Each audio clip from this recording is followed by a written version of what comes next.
오늘 여러분께 소개해드릴 책은 부의 시나리오입니다. 이 책은 초보자에게 친절한 안내서가 되는 책인데요. 성장과 물가의 두 축으로 부의 시나리오를 수립하는데 연관이 되는 질문을 정리해 17가지 주제로 정리하고 있습니다. 사파 형식의 일러스트 이미지들을 삽입해 이해를 도와줍니다.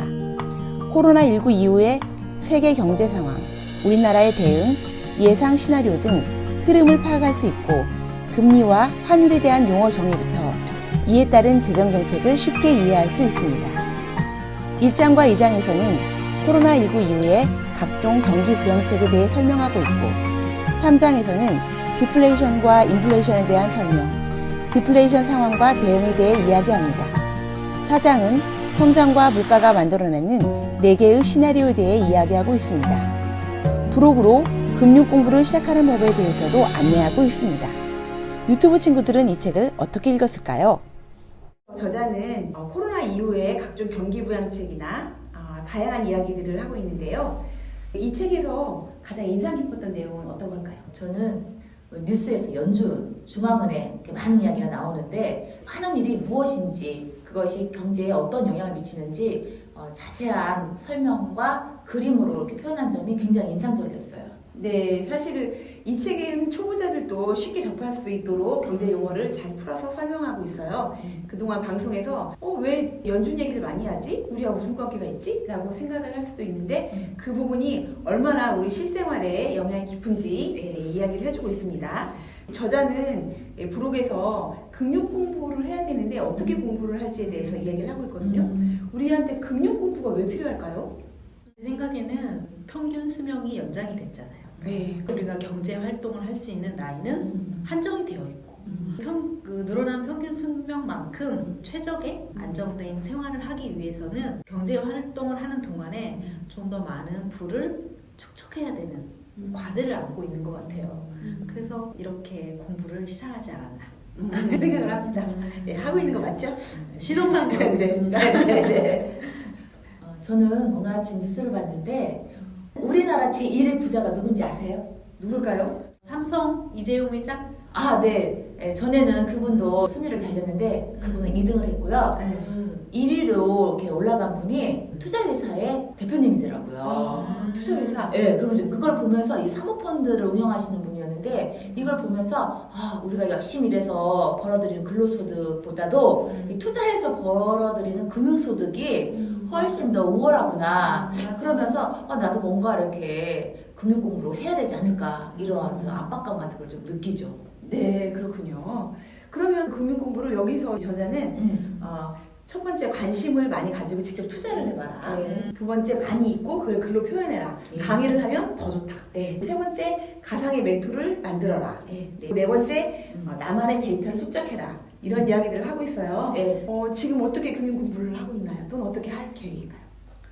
이렇게 한 달에 한 번씩 책을 읽으면서 근데 책을 읽는 거 중요하죠. 책을 읽으면서 친구들과 이렇게 씀씀이를 네. 조금씩 점검해가고 있는 거 그것도 저는 시작을 하고 있거든요. 네, 나의 재산 규모를 정확하게 점검하는 것도 아주 중요하고요. 네. 이분 같은 경우에는 금융권에 근무하면서 펀드라던가 경제를 공부하지만 솔직히 이런 일을 하지 않는 사람 입장에서는 기사를 찾아 읽거나 글을 쓴다거나 하는 게 쉽지 않은 것 같아요. 그렇죠.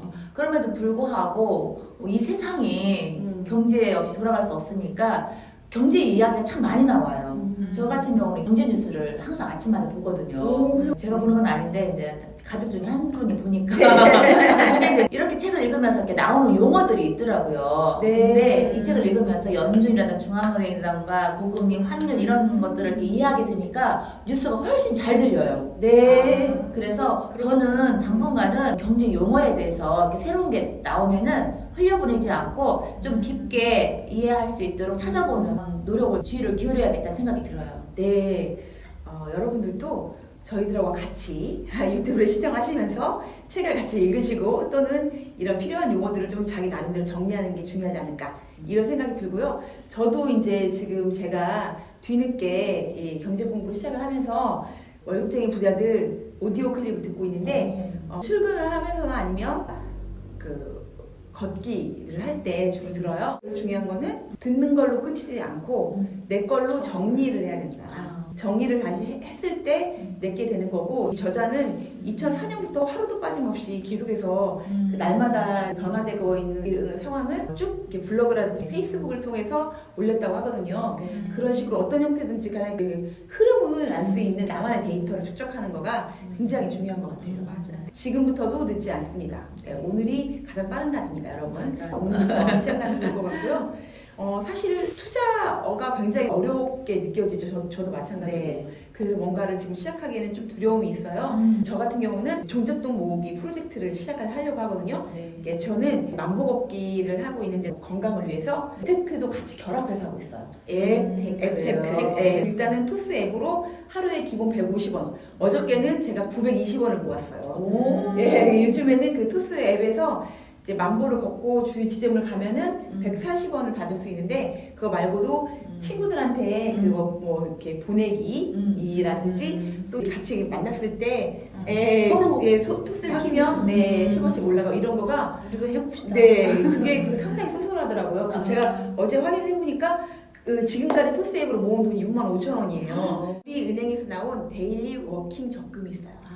걸을 때마다 돈이 쌓이는 정도. 네네네. 하루에 만보를 걷고 미션 성공 버튼을 안 누르면 의미가 없어요. 네. 미션 성공 버튼을 누르면은 네. 11% 이유를 주는 거예요. 근데 하루에 매일 만보를 걸어야 돼요? 네. 목표가 만보예요? 네, 만보예요. 만보 안 걸으면 안 해? 만보 안 걸으면 1%예요. 매일 많이 하고 계시는데 하루에 만보를 걷고 하루에 최대 들어갈 수 있는 돈이 10,000원이에요. 네. 그러니까 10,000원을 넣고 그걸 성공 버튼을 누르면 11% 이유를 주는 거예요. 네. 6개월간. 대단하다. 그래서 저는 그런 적금들 저희 지난번에 우리 가입한 26주 적금 이런 게 있잖아요. 맞아요. 그런 걸 가지고 종잣돈을 모아서 그 투자 통장을 따로 만들려고요. 아. 그러니까 우리가 절약한 것들 있죠. 네. 절약한 거라든지 이런 것들은 투자 통장을 따로 모아서 네. 그 투자 통장에 있는 것만 종잣돈으로 삼아서 시범 삼아 나한테 맞는 투자를 여러 개를 해보는 거예요. 조금씩.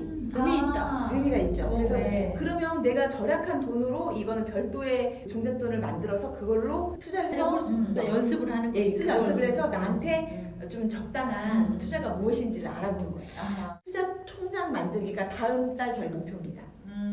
아, 네. 투자 이제 그렇게 이렇게 조금씩 모은 돈으로 투자 통장 개설을 하는 거죠. 네네. 제가 이번 코너의 이름을 만들었어요. 네. 우리들의 가계부. 오. 우리들의 가계부. 네. 정말 가계부 필요해. 우리들의 가계부는 무슨 코너인가요? 우리가 지난달까지 어떤 일을 했는지, 네. 잘 되고 있는지, 네. 앞으로 어떤 일을 할 건지. 아, 떨리네요. 여기서 제 우리들의 가계부 순서에서 제일 기대되는 거는 제이가 옷을 샀는지. 옷을 샀습니까? 제가 지난달에 적인 생활을 위해서 옷을 안 사겠다라고 이렇게 약속을 네, 했잖아요. 한 달 이상. 99% 지켰습니다. 오! 1%는 뭐예요? 제가 속에다 입을 티를 하나 샀습니다. 흰 티는 아무래도. 그게 1%군요. 네네. 네. 다른 옷을 이렇게 담았어요. 장바구니에. 그런데 친구가 갑자기 얘들아 우리 내일 영상 찍자? 딱 그 소리 들으니까 정신이 번쩍 들는 거예요. 다시 결제한 거 다 취소 누르고. 역시 습관을 바꾸기는 굉장히 어렵군요. 네. 결국 취소 버튼을 눌렀습니까? 네, 눌렀습니다. 눌렀습니다. 네. 이제 망했어요. 왜 경제 가계부로 쓰기도 했잖아요. 아 근데 가계부를 쓰기도 했는데 네네. 제이가 옷을 안 산 것을 제가 다 산 것 같아요. 이럴 수가. 이럴 수가. 제이가 안 산 옷을 네. 제가 다 대신 사가지고 네. 지난달에 가계부를 쓰는데 네. 의료비 지출이 너무 많은 거예요. 아, 옷을 그래서 사버렸군요. 망했어요. 망했어요. 네네. 그러면 앞으로 옷을 당분간 네, 약속을 하시죠. 여기서 약속을 하면은 안 사게 됩니다. 네. 근데 사실 옷을 산 이유가 저희가 지난번에 말했던 것처럼 뭔가를 할 때 뭐 입고 가지가 제일 먼저 걱정이 되는데 계속 날씨가 오락가락 했잖아요. 네. 그게 안 산다는 말은 그래요. 딱히 행사가 없으면 옷을 사지 않겠습니다. 저도. 네, 알겠습니다. 또 다음 달에 점검을 해보도록 하겠습니다. 네, 경제 가계부는 어떻게 됐나요? 제가 원 페이지 가계부를 샀어요. 앞에 왜 가계부를 써야 되는지 그거부터 가계부 쓰는 공부를 했고 네. 여기서 가장 중요한 거는 가계부는 쓰는 것이 아니라 읽는 것이다 라고 가계부에 저자는 말을 하거든요. 네. 쓰고 나서 내가 쓴 거를 읽으면서 내가 소비 패턴이랄지 자기 자산을 체크한 것을 읽는 거예요.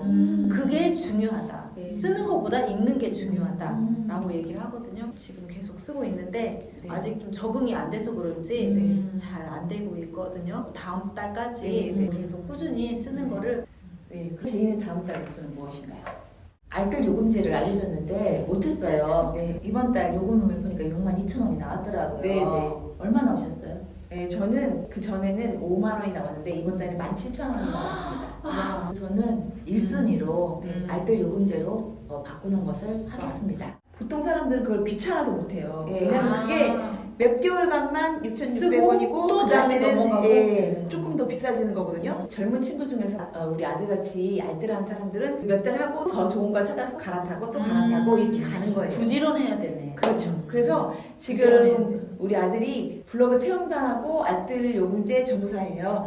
주변 사람들한테 계속 알뜰 요금제를 막 얘기를 하는데 주위에 있는 친구들도 그 다단계 아니냐, 어떻게 그럴 수가 있냐 이렇게 맞아. 반신반의하면서 요즘에는 거의 많이 갈아타고 있다고 해요. 예. 이렇게 예. 갈아탑시다. 네네 필요한 것들을 갈아타면 제가 그 전에는 데이터가 부족해서 항상 딸한테 데이터 좀 이걸 계속 받았거든요. 네. 지금은 일절 부탁을 안 해요. 차고도 넘쳐요 데이터. 네. 그러면서 요금은 훨씬 줄어들죠. 진짜요. 그렇게 우리가 쓸 수 있는 것들을 좀 줄여면서 그 혹시 투자할 수 있는 부분들 범위를 넓혀가는 게 굉장히 중요할 것 같고요. 그래서 지금 이렇게 우리가 우리 생활 속에서 조금 절약할 수 있는 거, 좀 바꿀 수 있는 거를 좀 해봤는데 사실 우리가 직장 다니면서 또 여러 가지 일들을 하면서 이렇게 습관이나 뭔가를 하나 바꾸고 고친다는 게 쉬운 일은 아닙니다. 아, 쉽지 않아요. 네, 어렵죠. 네, 맞아요. 부의 길은 험난합니다. 부도 아니고 유지하는 것도 많이 험난합니다.